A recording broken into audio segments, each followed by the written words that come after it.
Hello and welcome to Not One Right Way, the podcast. It's me, your co-host, Melissa Manuel, she, her, and It's me, your other co-host, Marve Metawaking Yaga, they, them, theirs. Marve. Don't you know it's a very special episode? It is a very special episode. It's our 50th episode. Very cool, very cool. I'm so happy to have recorded this many episodes with you. Yeah, it's always great podcasting with you, Melissa. I know. Yeah. The audience What? probably doesn't know this, but we're best friends. Oh. Yeah, they're good with that. We're best friends. We're best friends. It's always a pleasure. Get to talk with my best friend, Mhm. to meet cool people, Yep. superstars every week. Superstars every week. It's been great, and I'm just so grateful that we get to do this thing. Yeah. How are you feeling? Thanks for texting me, a year and a half ago and being like, should we start a podcast? Right time, right place. So glad we got to do it together. As for how I'm doing, pretty okay. Pretty okay. Everyone in my office is sniffling and hacking and talking about, like, should we get an air purifier in here? Like, maybe we need humidifiers? Like, something's up. Something is in the air. Everyone's Yes, sick. It's awful. I'm sorry. You sound like you're still like you're recovering. I can hear the sickness in your voice, but Yes. I'm glad you're feeling better. Thank you. Yes. I am feeling better. Yeah. How are you? I'm doing good. I was sick like a week ago, so No, it's in the air, something terrible. something. But doing okay, can't complain. This past weekend I played a lot of Pokemon Go, so Yeah, you did. caught some shinies. Okay, yeah, it was good. Did you buy any more Pokemon stuffies? I did not buy any more Pokemon stuffies. I did go to Indie Toy Con in Oh, Alhambra at Gallery Nucleus, which was okay. wonderful. Supported a lot of independent artists who make really cool toys. So I did buy some toys. And it was great. Okay. I was gonna say, like, I remembering pretty recently that you maybe had, like, an entire luggage full of Pokemon Pokemon plush Yes, that you brought back from Japan, I did. I did. and I was wondering if you contributed to that at all. No? I didn't. I bought Lily one of our previous Mhm, guests. She was at Indie Toy Con. I bought one of her plushies mhm. because she was there. So there's that. I did. Did you s d I think you sent a picture, Tato Lu as well? Yeah, Tato was there. It was really nice to see him in person. I bought one of his plushies. So yes, I did buy plushies. They weren't Pokemon, but Okay. cool artists that are happy to support their work. Lovely, lovely. Are you watching anything? I recently started Undercover Miss Hong. It is a K-drama on Netflix. Mm. So fun. Oh, okay. Like, imagine a 30-year-old pretending to be a 20-year-old to get a job so that they can do corporate espionage, and it's set in the 90s. That's like Younger, starring Sutton Foster, but with corporate espionage. It's like Younger starring Sutton Foster. Yes, Yeah, that's great. That sounds like a good show. yeah. I have been watching the Pokemon anime because it's 30th anniversary this week at the time of the recording. Mhm, And we just started Hoenn, where like there was a tearful goodbye with Misty, and May joins mhm. the group with her younger brother Max. And last night we watched the episode where Jesse and James say goodbye to their Kanto Pokemon. So like Arbok and Weezing leave, but it's like one of the saddest episodes I've seen in a while because like there's a poacher who's like stealing a bunch of baby Ekans and Coughings, and Jesse and James like put their lives on the line to save the Pokemon, and they're like, Arbok, Weezing, you go with the babies, you can lead them, and they're like, but we don't want to leave you, and they're like, no, you have to go, and they like fight this giant Tyranitar, and it was just so sad. It was crazy. Um, Great show. Great Thank you for episode. sharing that with me. I want the audience to know that Melissa has tears in her eyes as she's I did describing cry this. watching it. I was like, that was really powerful. It's good. It's a good episode. There's just some like Team Rocket episodes that are just like out of pocket, really powerful and emotional. And then Ash is in the background like, Team Rocket's the worst. They could never do anything nice. And I'm like, you don't even know. Yeah. Yeah. Doesn't know. Thank He you for wasn't there. sharing that. But yeah. Continuing the theme of our amazing 50th episode spectacular, we have a spectacular guest. Everyone welcome Peter Jemstedt, a rigging discipline supervisor, a friend of our previous guest, Mnet. Yay! Thank you. Welcome, welcome. Very nice to meet you both. Happy to be here, and thank you for having me on your show. Yeah. Thank you for being here. We're so excited to meet you and get to know you. Are you watching anything right now? Yes, quite a lot of RuPaul's Drag Race in the evenings. Yes, we're watching the UK versus the world series, which is even features one of our Swedish queens, which is very nice. Nice. Okay. Yeah. Fontana. Hope she'll get far. So far, she's made it, so that's really special. Yeah, that's awesome. Are you a big RuPaul fan? Have you watched a lot of seasons? I mean, yeah, it's been a few years now. We've been watching it since me and my wife. That is, we've been watching it. I don't know, maybe 8 or 7 years, something like that. We That's started. awesome. Do you guys watch it at all? I have not. I've never known how to get into it because there's so much and so much like backstory that I'm like, I I don't know. guess. I mean, it's just really fierce performance. You know, the lip syncing is the key moment that everyone should know. I think because you get this and like being an artist and seeing the passion of these queens is really, I don't know, inspiring. I think and they're all very open to share their personal experiences and emotions, and it's very heartfelt and very beautiful at times.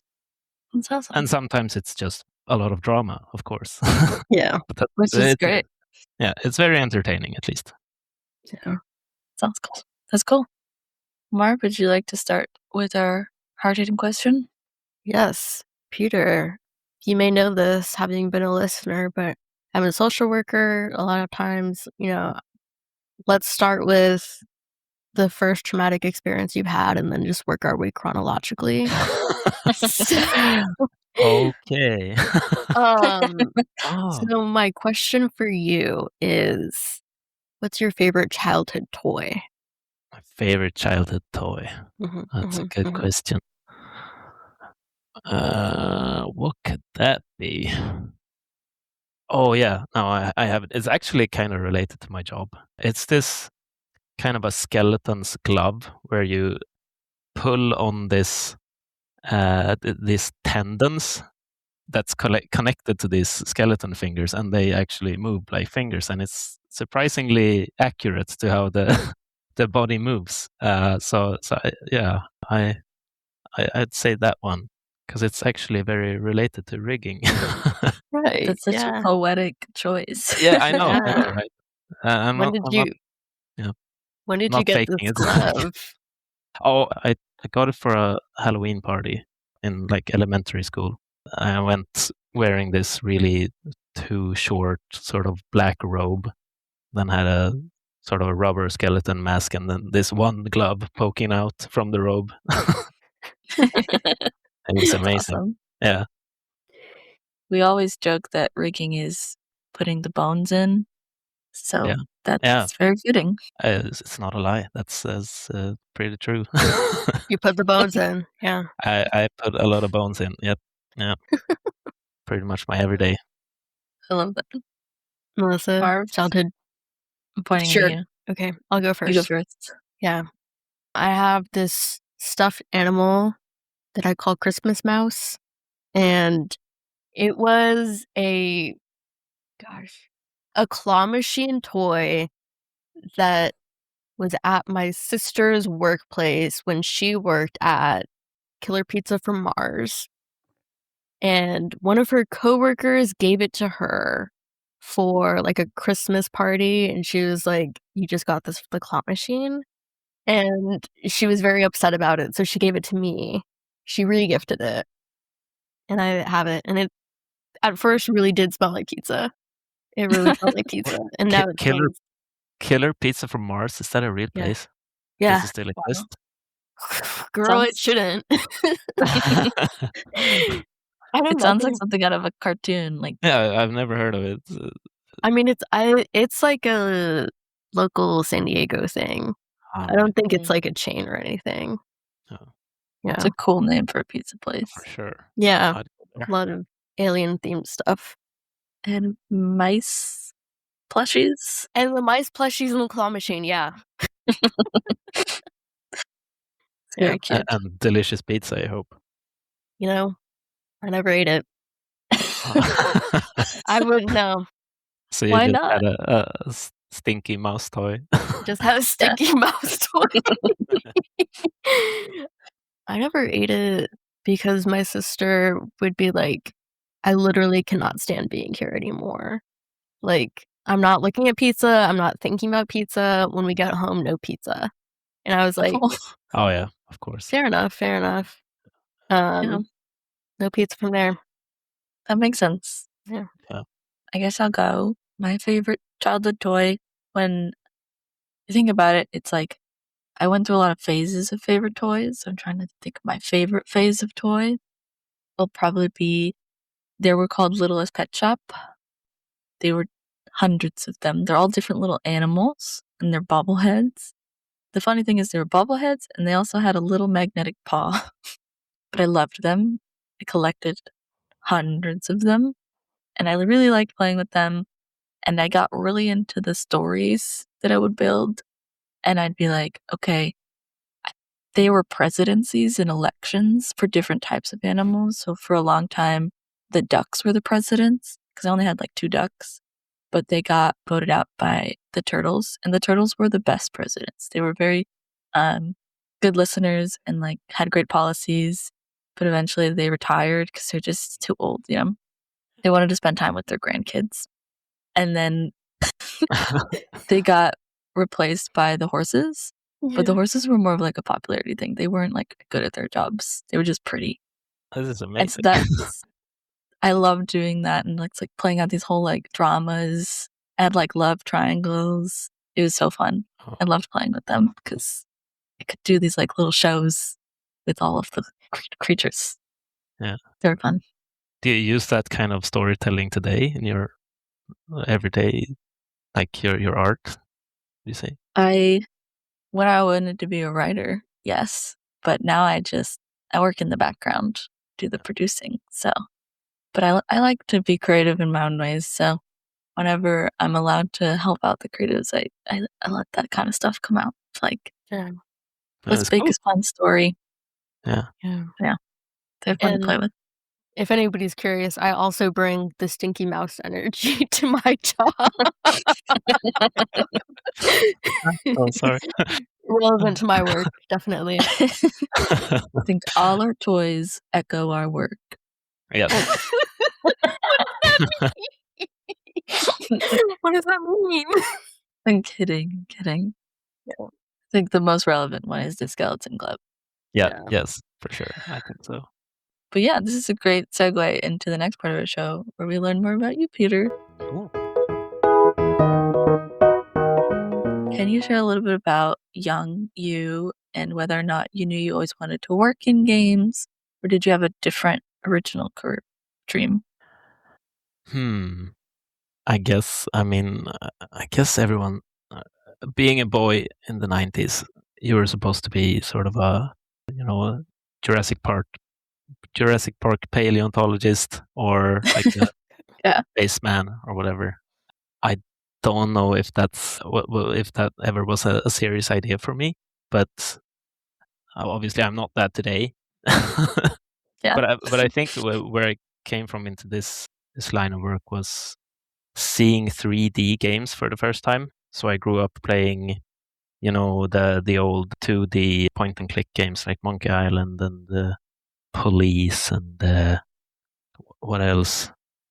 Yeah, that kind of genre of games anyway. And when suddenly there were 3D games, I don't know, something just clicked, and I was like, oh my god, this is the most amazing thing ever. I remember there's one game that I keep coming back to called Die by the Sword, where you're just this generic person with a sword in like a dungeon, slashing monsters and cutting their limbs off and maybe killing more monsters with those limbs. So pretty like, yeah, really like cool mechanics. So I'd say that's like the first way into my line of work for sure. Then obviously like 3D animated movies had a part in it. The Pixar movies coming out, like Toy Story and such. But I think one of the more key moments was seeing the Blizzard World of Warcraft trailers, for like the cinematic trailers for the first time, because they were, you know, oh my god, it's like the fur on the dwarves' cape, walking through the snow and all of that. It was so amazing, and that's for sure like piqued my curiosity on how to get into that.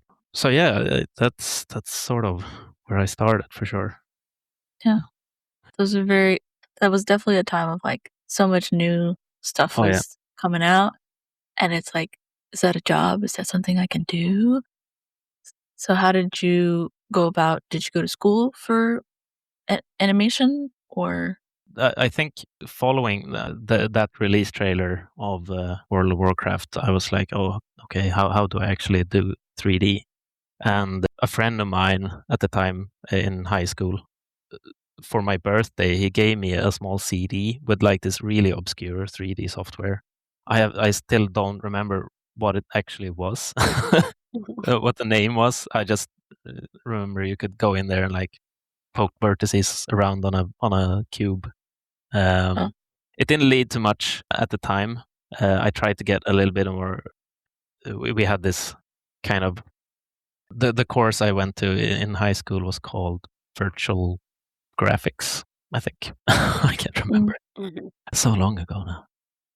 And our teacher was just, he was not educated at all in the subject, but he was like, here's Cinema 4D for you, and you can poke around. But even then, like we didn't get enough support to actually learn anything useful. It's probably also new that nobody really knew how to teach it yet. But I mean, this course in itself was very new to the school, and so they just kind of grabbed the first sort of tech savvy person that they could find, in a and it's a community school, so it's not going to be a very good one. Yeah, probably someone who like vaguely knew how to use computers and like, you can teach this. We had a computer teacher for just the basics of using a computer, and he didn't even know how to push the power button. So that, you know, Brutal. yeah, we knew more, and everybody, you know, totally used that to sort of confuse him. Every class, every one of his classes, we sat down to just play video games on the computers. Oh, Yeah. computer games. Might as well.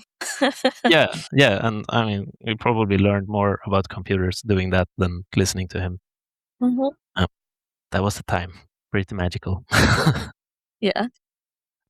And then, but one thing led to another. I mean, the years passed. I tried a few things. I went to an art school for a semester, but I got out of that pretty quickly. I don't know why. I think I would have wanted to continue, but I don't know, something stopped me. I had this classmate that was a little bit too like clingy to me.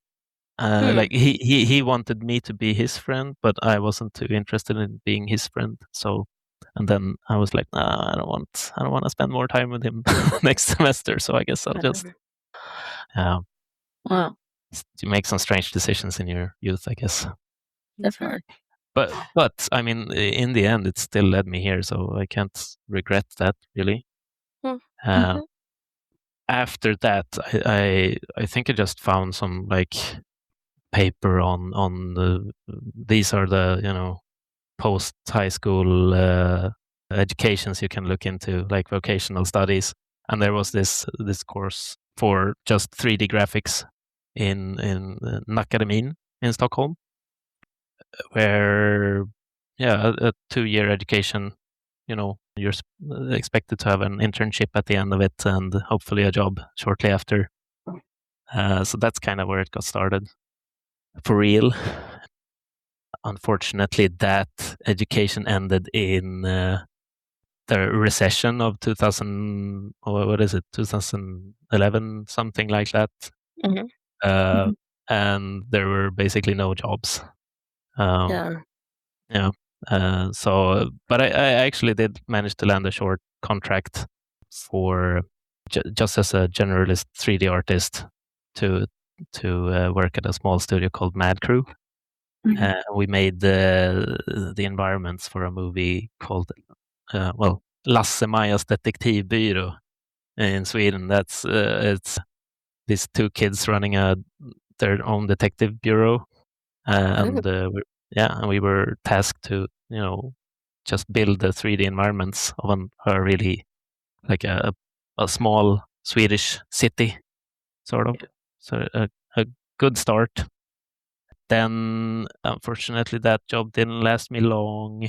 I think I spent half a year there, and finally ended up going to a new school called Future Games. That's still around in Stockholm.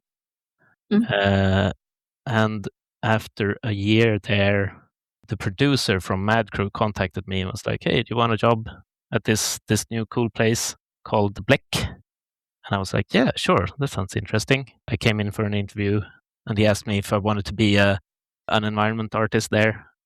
But I knew at that time that no, I'm not into this anymore. I want to do rigging, basically. Oh. Yeah. So, and luckily they had a position, and Bläck then turned into Goodbye Kansas, which is where I still work today. That's awesome. So how did you know you didn't want to be an environment artist, that you were interested in rigging? I think just sort of manual labor. I don't know, UV mapping, if you know 3D at all. Yeah. I'm familiar, but some listeners may not be. Can you describe what UV mapping is without visuals? It's kind of hard. Basically, it's a really boring manual labor of getting your textured colors onto your 3D character or asset or whatever. I've never done it because I'm just a producer, but I'm very familiar with all the issues UV mapping can bring, Yes. especially in video games, because at least from my memory, for example, if you want to add a camo to your cosmetic item, Yes. the UV mapping is really important because if it's not working, the camos won't apply properly. So I've gotten a lot of bugs that have to do with UV mapping, and the artists are like, ugh. And it's just a lot of work. I'm sure many people will relate to the UV mapping part because it is very boring. I'm sure there are great tools to it today, but yeah. But I'd already found my passion in rigging before that. I knew that I had gotten into a little bit of programming, which is extremely useful in rigging. And at Mad Crew, I had even tried to get them to because they had a really, really tech savvy guy working there. I tried to oh, what if I could do some rigging for you guys? But they didn't bite. They needed the buildings, not any rigs, unfortunately. Yeah. Go back and work on the buildings. Yeah, make more houses, make more chimneys and gutters for these old houses. Yeah. It was good work, but I wasn't really inspired, I guess. Yeah. Definitely.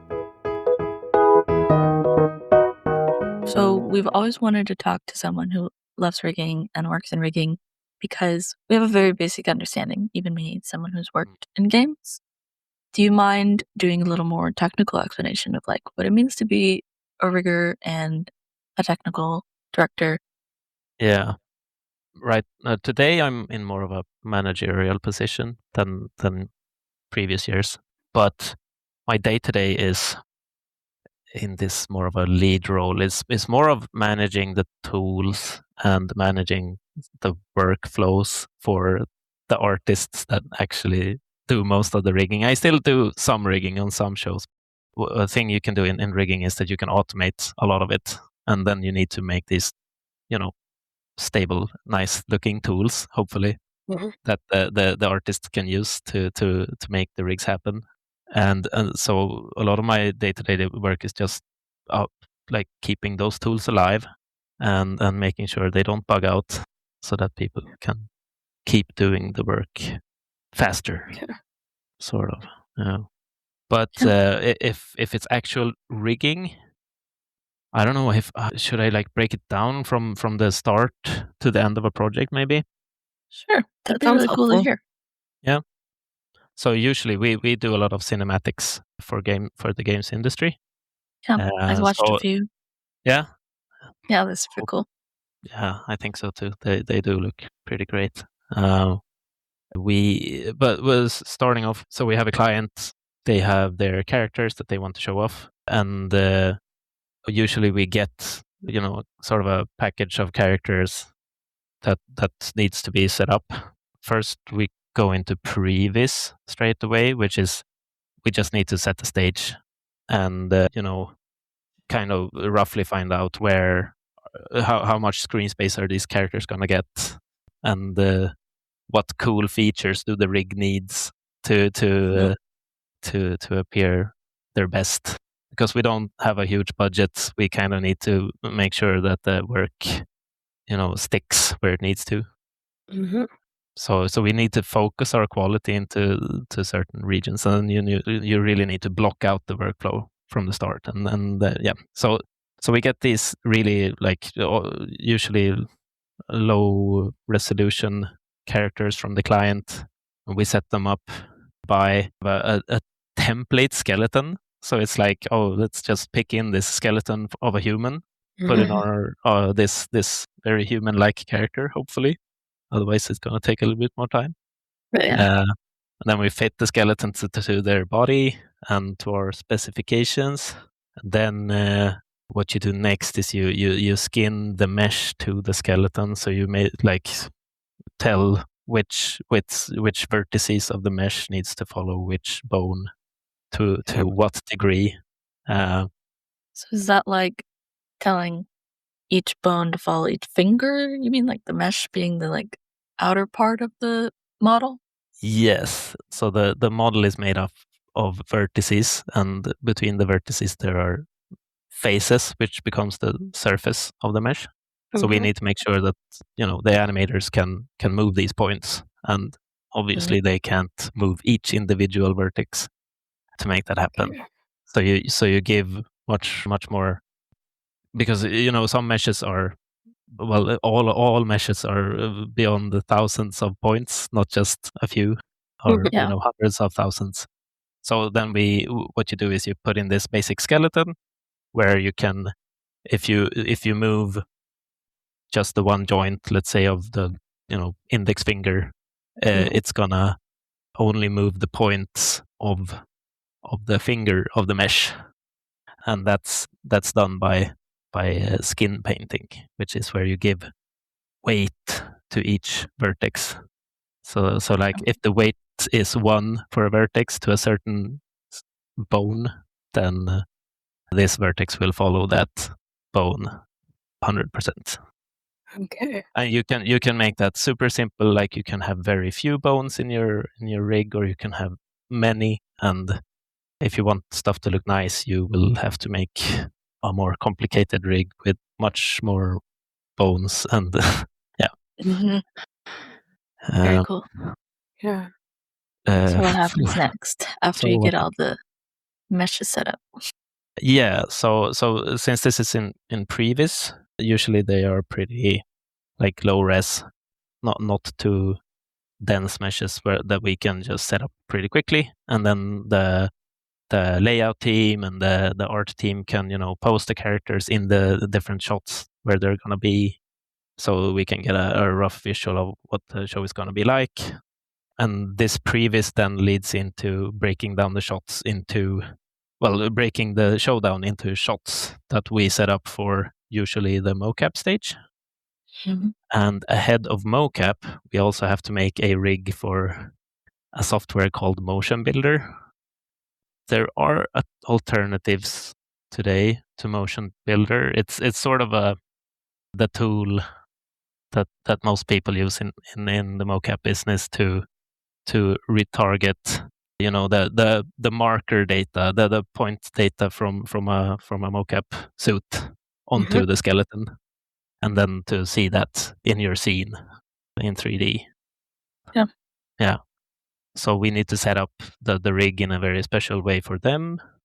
We need to give it a perfect T-pose every time, for example. That's a very key thing. And it, like the joke D pose, and then there's the rig pose. I learned there's like 2 different types of poses. We call it the bind pose and then the T pose. Oof. I'm not used to talking this much.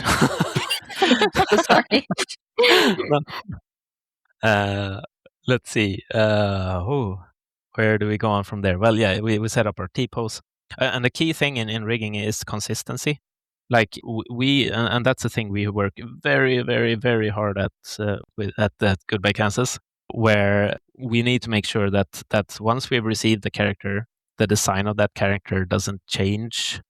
Like, we absolutely do not want the character to suddenly have longer arms or longer legs or, a longer torso. The proportions are key in our workflow, because when you've set up your or done your mocap setup for your rig, that the motion that is captured to that skeleton is specifically good for this character right now. So please don't change anything. Please don't change it. Yes. Because if we were to scale, rescale the character afterwards, reproportionate, then mocap would have to solve the animation again to the rig, and it would be double work. So this is something we've been working.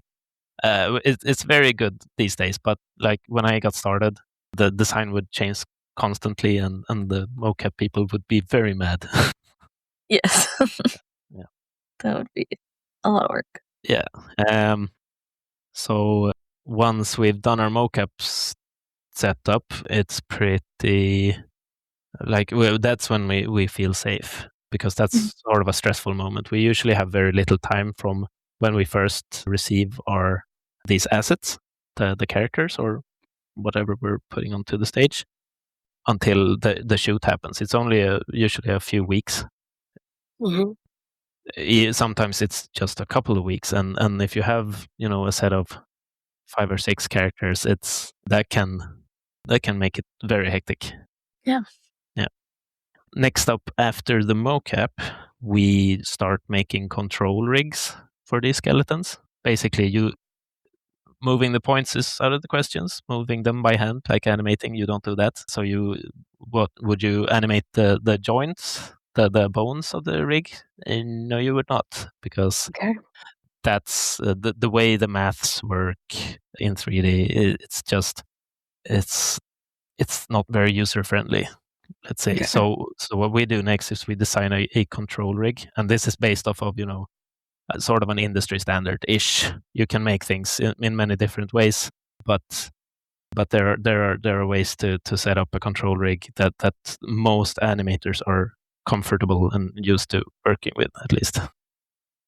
Nice. And we have our own sort of template for our human characters and quadruped animals and our props and everything. We have all of those as presets these days. We just sort of go into our tools and click a button, and everything just lands in place. I was gonna ask about the props, if you rig the props a specific way, but you already have a preset one. Well, I mean, it depends on the prop. Some props are you have one joint, and then it just you have an axe or usually it's a weapon in these projects, because who doesn't like violence? Yeah. Yeah, and we have we have a few simple props that go into the mocap stage. It could be a weapon, or it could be a chair or a table or whatever needs to be in there. Just something that the computer can use. Yeah. And next, I guess. Sorry, No, you're doing great. This is very interesting. Yeah. Okay, great. No, we're captivated. Yeah. Captivated audience. Thank you.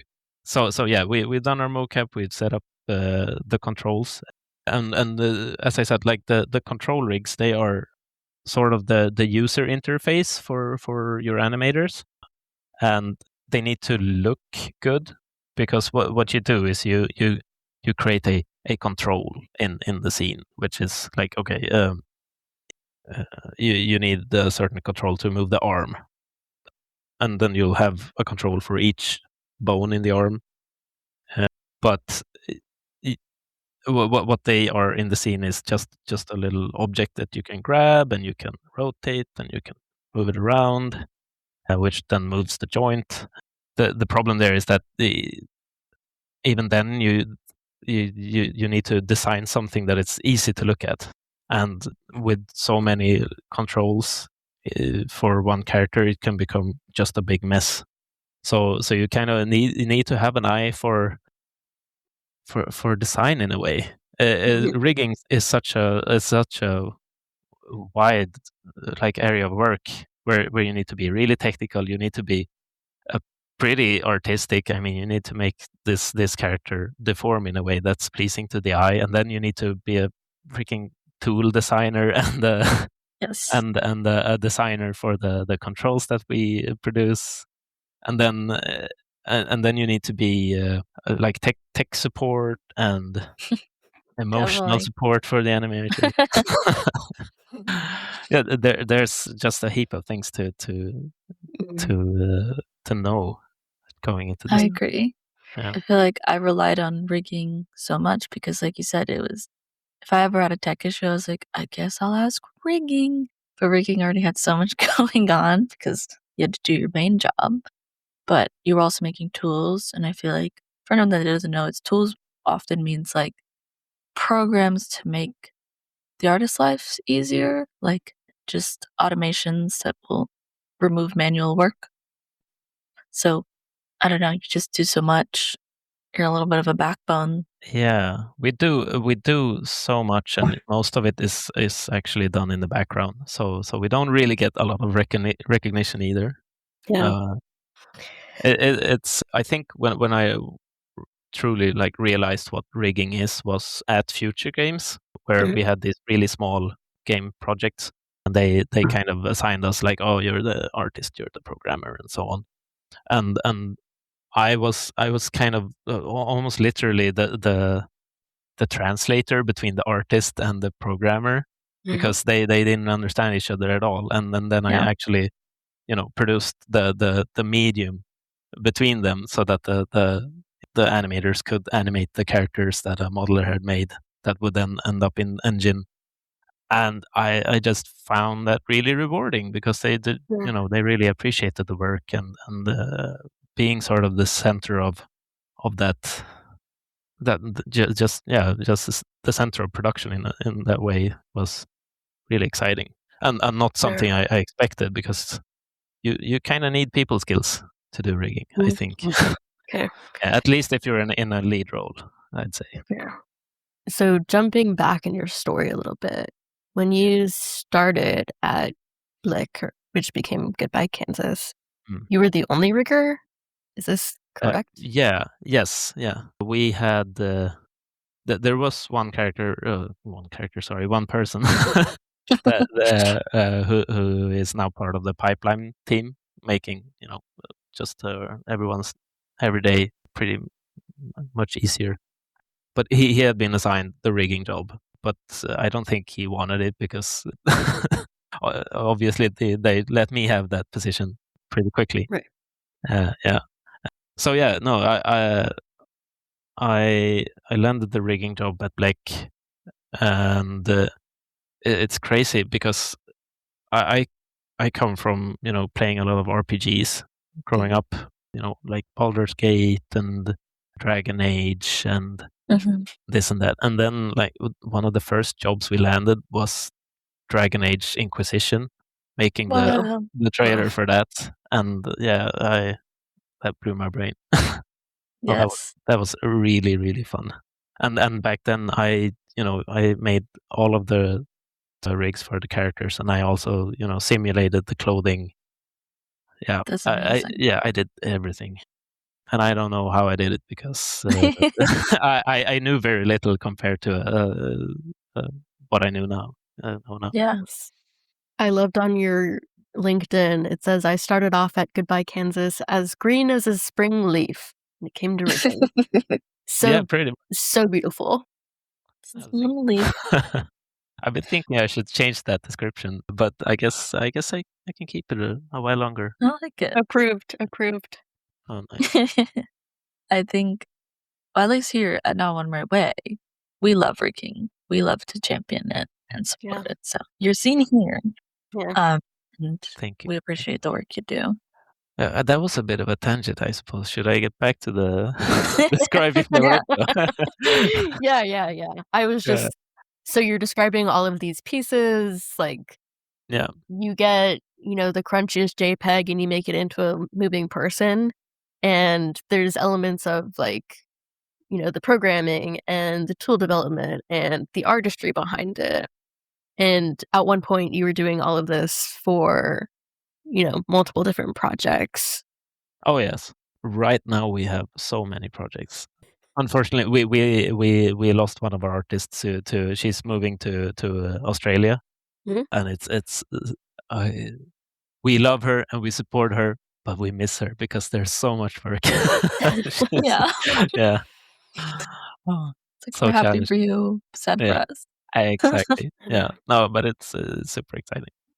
But yes, you were saying you were at the point where design is important because you're trying to make it legible for the animator now that you've handed it off. That's also like one of the most important lessons to learn as a rigger is that in the end, at least if your title is rigger and nothing else, you are catering to the needs of an animator, and they might be the nicest person ever, or they might be a more technical person, or they might know nearly nothing about the computer.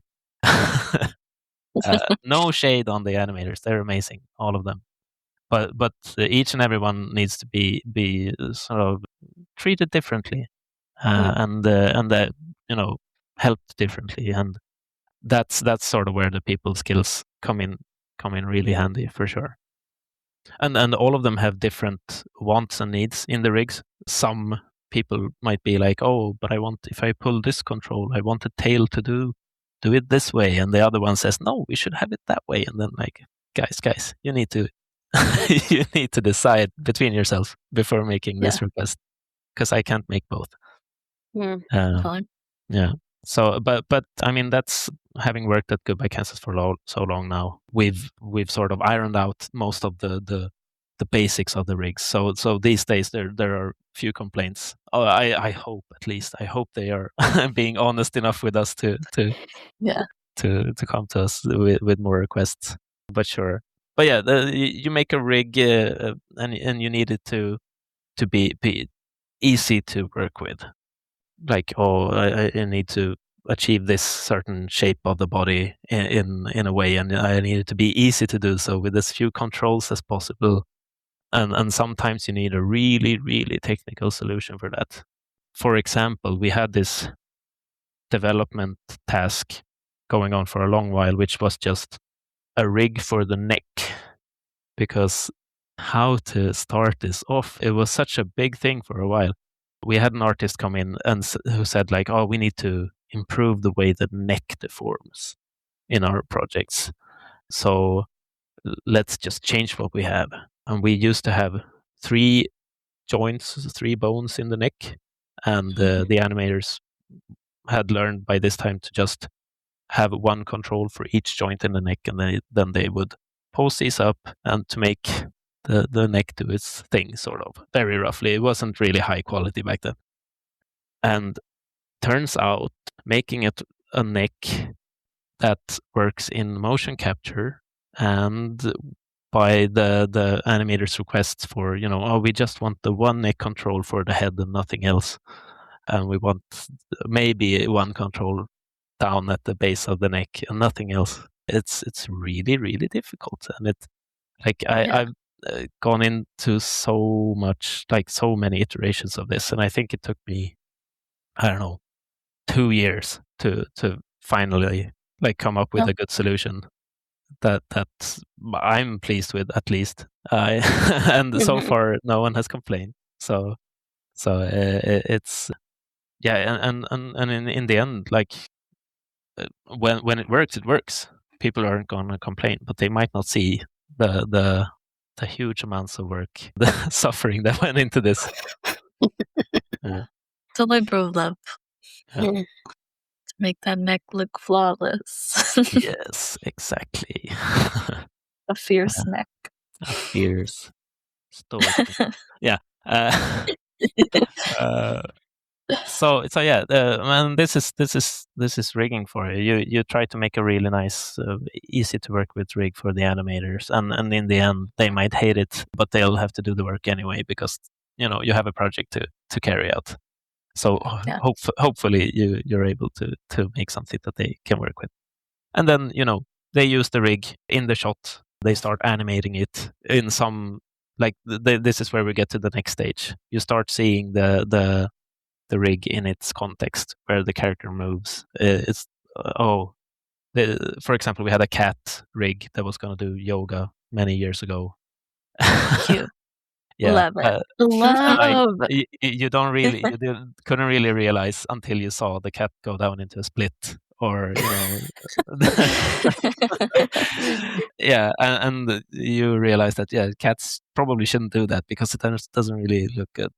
Yeah. But yeah, that's where you're like, oh shit, we need to go into even more detail, and then you can you can add more joints with more fancy tech to drive these joints to make sure that the armpit goes in when you raise the arm, and because if you just have a basic skeleton, you're not gonna get a very nice looking rig. So you need to go into certain key poses and be like, okay, here I need to push in this side. I need to push out the muscles, the trapezius here when I lift the shoulder, and I need to, and there are different ways you can do this. So you can add more joints and drive them in fancy ways with RBF solvers or these well thought out constraints, and I could get into so much detail, but maybe I don't think I have time for it. Yeah, I feel like you could probably teach a very good reading class now. Yeah, Probably better than your teacher in high school. Most definitely, yeah. Yeah, but yeah, that's sort of the rest of the project is just keeping the model up to date, because usually it isn't finished early on. There are always design iterations. So you're like, oh, we need to move this. We need to make his jaw more defined, or give him a bigger belly, or I don't know, whatever. And then we need to adapt to this, update the model, make sure that it's the latest version in the scenes, and so on. So there's a lot of upkeep, and to just make it look nice. So easy. Yeah, so easy. Thank you so much for explaining. Sorry. I was just gonna finish off that last stage is more like that. That's where the really artistic side comes in of rigging, where you need to be sort of the sculptor and the sculptor, I guess, is sort of what we become at the end of a show, where we make things deform nicely. That's awesome. You're an artist. It's really cool. Yeah, and I didn't even get to the programming part. I know. Yeah. There's so much to it. It's so cool. Yeah, it is really cool. And I know it's not for everyone, but the people who I've worked with are always super excited about work. It's interesting. It's just a few people coming from different walks of life that are like, wow, rigging is exactly the thing for me. And then the rest of the planet hates it. So I guess we're lucky. Yeah. Yeah. Gotta have a passion for it because it's a labor of love for sure. It's very technical and has all these different, like you said, you gotta be a designer, you have to be a people person. It's fun. Yeah, it really is. Thank you for explaining. It was really educational for me, and I'm so glad that now other people can learn how cool rigging is.